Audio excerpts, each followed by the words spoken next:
তো কেউই বেচছে না।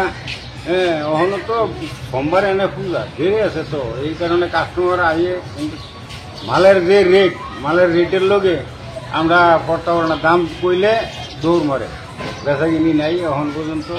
কিন্তু কি হয় এটা কইতে পারি না। লক্ষ্মী যদি দেয় দিব, আর না দিলে তো লক্ষ্মী কুমার কিছু করণের মতন নাই। কিন্তু মানে সামগ্রীগুলো মূর্তি তৈরি করতে সামগ্রীর দাম বেশি, এগুলো অনেক তো দাম। গতবার থেকে কি আবার বেশি দাম? গতবার থেকে এবার দাম কিনতাম গেছি, তারপরেও দাম। হ্যাঁ, প্রতিমূর্তি আমরা 5 টাকা 7 টাকা করে বেশি নিচ্ছে, কিন্তু বেচতে গেলে তো গতবার নিয়েছি 300 টাকা, এবার কেমনি 500 টাকা। এবার তো দাম বেতালের রেটও বেশি, কিছুরই দাম বেশি। মানে মুক্তি বাজার তো অ্যাভেলেবেল মুক্তি আছে, মুক্তি থাকলে কিন্তু সবাই তো মুক্তি কিনতেই আই। আমরা খুশি অনুযায়ী দিচ্ছি। হাইয়েস্ট কত আপনার মূর্তি? হাইয়েস্ট তো 900। আর একবার লোয়েস্ট হলো 100। 100 না? না অন্য যাত্রা করছি না।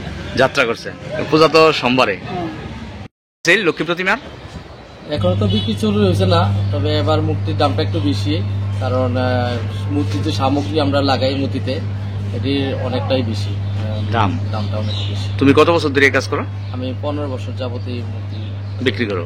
নিজে বানাও? আমি নিজে বানাই। বাড়ি কু? আমার বাড়ি মেলাঘর। নাম কি তোমার?